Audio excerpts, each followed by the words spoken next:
Was there like a moment in your life when you realized that you're not just an actor anymore, that you're kind of the next step, you're an icon? Was there a moment when I realized I was? Yeah, like did you wake up and you're like, oh my God? No, I sort of haven't realized that yet. Oh, okay. I'm still an actor and a writer, and I've got an album out there, so I'm a singer. And I've been doing a tour of Canada. Lead me along the lines of your awareness of Star Trek. My awareness? Yeah. It starts and ends with you. I was in a fraternity, and the fraternity stopped at 11 o'clock at night. You were wherever you were, if you're at a bar, whatever you're doing, studying, whatever, stop, Star Trek's on. We're gonna talk a little about The Captains, Please. documentary you made. Why did you decide to make it? Because I could. Bombardier lent me an airplane, and suddenly there I was flying to all points of the compass to interview the actors who played the leading roles in the various iterations of Star Trek. What was some of the common themes that you noticed between everyone?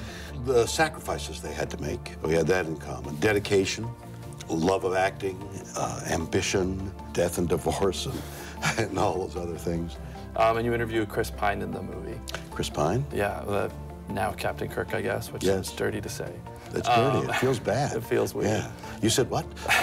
I think Chris Pine is a wonderful Captain Kirk, and I hope he does more of them. And what did you think of the Star Trek film? I said to Leonard Nimoy one day, I said, you know you're old when you're in a movie that goes back in time and you're still old. That's really old. I didn't quite get that science fiction thing. Right. It was a little confusing. But the ride was wonderful. Yeah. If they asked you to do anything for Star Trek 2, yes. Did you do it? Oh, nice. my gosh. Perfect. Okay. Here's another question. I mean, you directed Star Trek 5. Yes.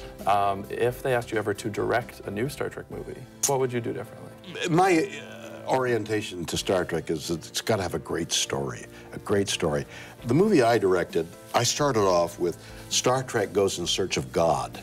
And then I ran into all kinds of trouble, like who's God, where's God? No, it's too much trouble, we'll alienate people, and it became a whole mess. But if you have an idea for a great story, then that's the whole cloth of making a movie. Yeah. One of my favorite scenes in all the Star Trek movies at the very beginning, when they're at the fire and they're talking about their friendship. Yeah. It sums up the whole series to me, and that's why I love. That's what I think the new one. Well, thank you so much. That's very kind of you to say.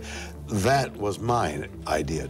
These guys who were not only friends, but soldiers together, facing life and death together, had each other's back. Mm-hmm. And the more stories you could tell about that, the more interesting it was. Now, if you have a really good computer image of aliens and stuff, and the story, and that's where I would try and go. Fair enough. And what performance of what? Okay, we'll start over. No, go with it. Okay. What performance of yours are you most proud of? This one. This one. This MTV interview. Do you have any regrets? Yes.